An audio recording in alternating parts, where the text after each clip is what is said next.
Find product links below and hundreds more videos on my channel. Hi everyone, welcome back. So today I want to talk to you about the RatRig slider. This is a really cool slider, but not because it has any advanced features, because at the moment it doesn't, it's fairly basic, but because of its price. This is much cheaper than pretty much any other slider I've ever seen, but it isn't crap like a lot of other super low budget sliders. You can get ones from India, China, even some ones made in the USA, which are really not that great. And this is really cheap, actually cheaper than any of those that I know of, but it's pretty decent. This isn't a professional slider, except for it's great for professionals who want to travel with something that can fit in their backpack. So if you're a professional, there are better sliders. You will pay more for them, but there are better sliders. But this thing works really well for its price.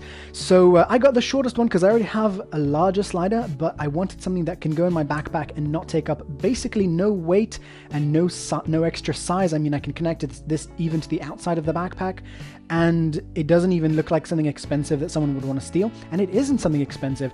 This one was around 20 something euros, maybe 29 euros or something. And they make a shorter version than this. They make longer versions than this. They make thicker versions than this. So this is the thinner one, which actually is surprisingly stable, especially for like DSLRs and that kind of thing. But they do make a version that's double this size. And as you can see, this is made from fairly basic parts, but that's actually a really good thing because you can get extra parts for this and make your own modifications. This is made from parts called open build, I think. And the cool thing about this is that the parts are really cheap and available for pretty much anyone to purchase. They all connect to each other. As far as I know, pretty much everything in the open builds project works with the open build parts, so you don't really need to worry about whether stuff fits together or not. I may be mistaken about that, but I'm pretty sure you'll be able to find out fairly easily.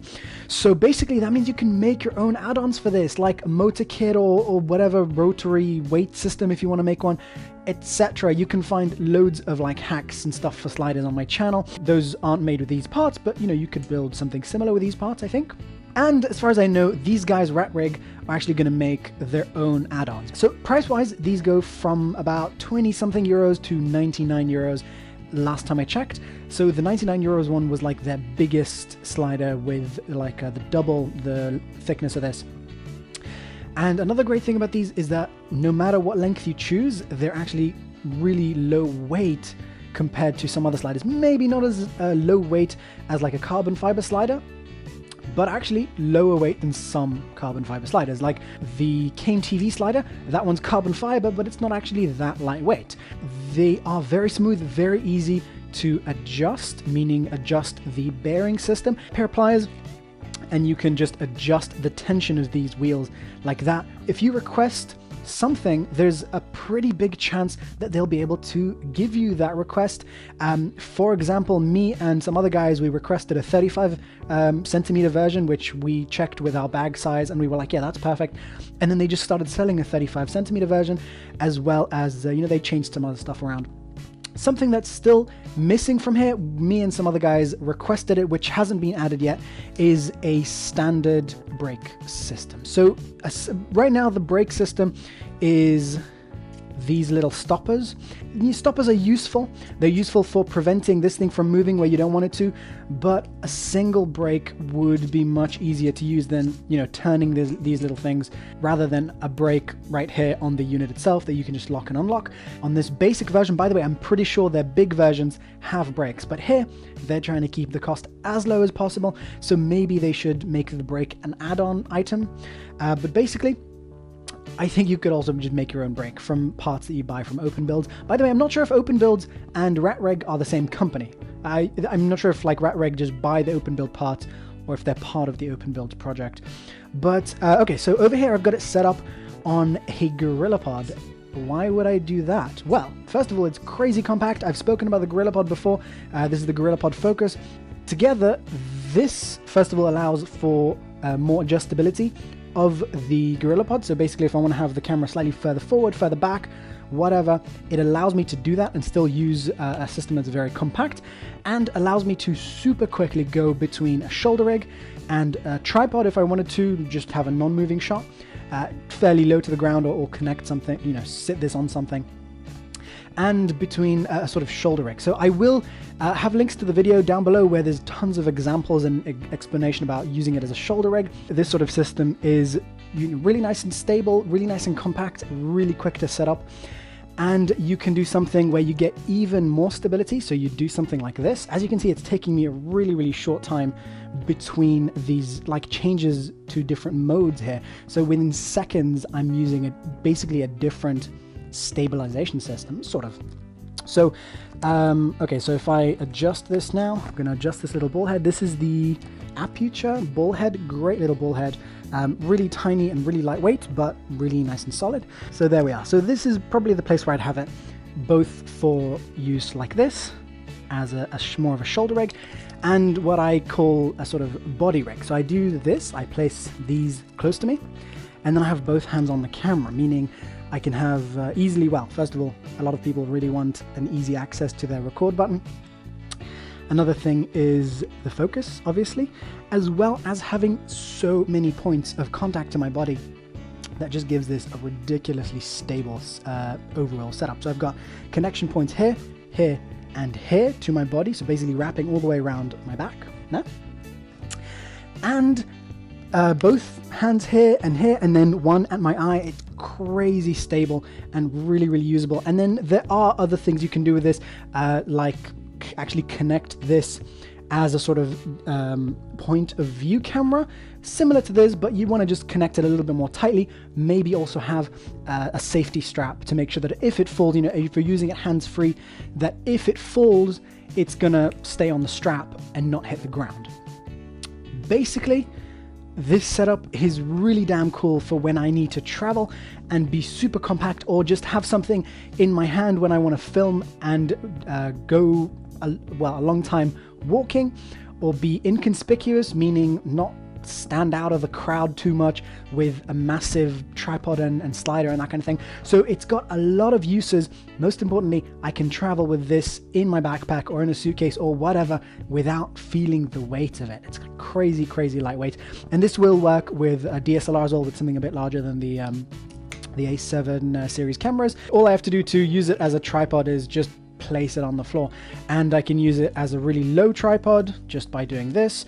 Basically every setup takes a few seconds between the different setups rather than a few minutes, which is great. Now, before we look at some footage, here are my ratings for the RatRig Mini35. It gets a 9.5 out of 10 for travelability. It can't quite fit in your pocket, but as sliders go, it's pretty fantastic. A 7 out of 10 for setup ease and quickness. Of course, if you add little quick release plates, you can make that even better.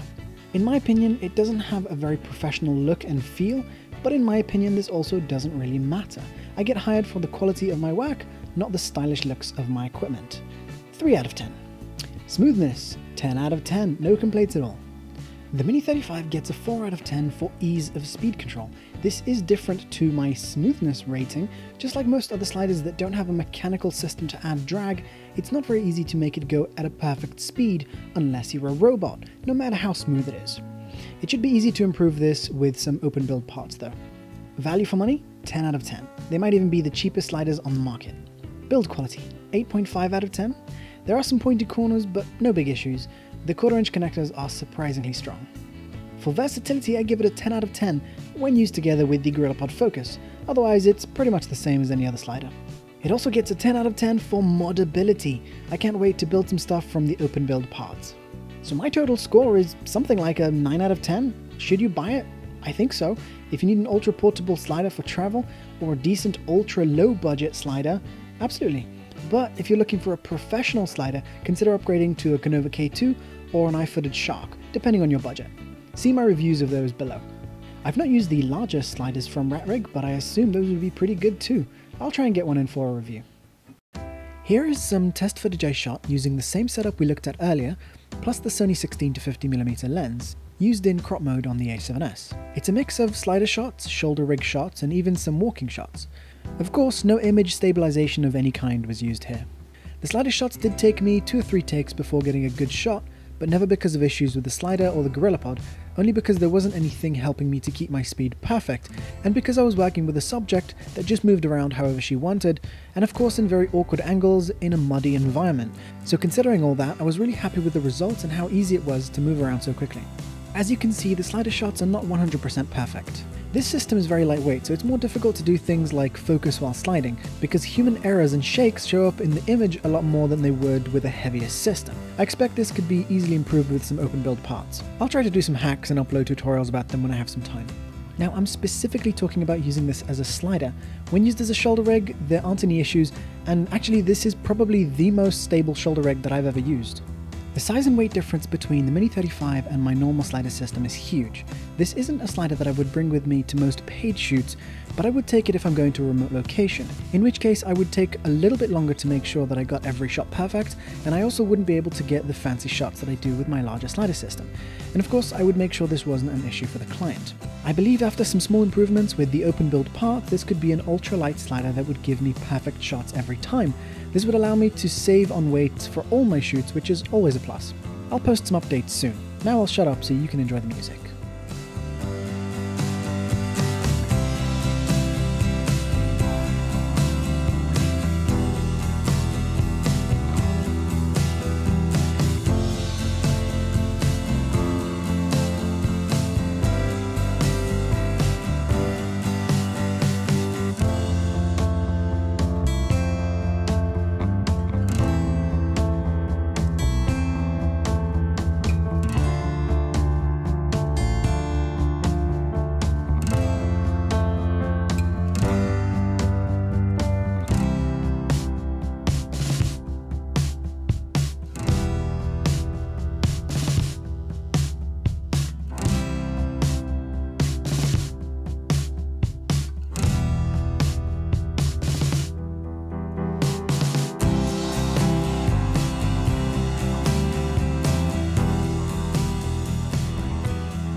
I really like this. I hope you guys like the sort of ideas that I've had with this.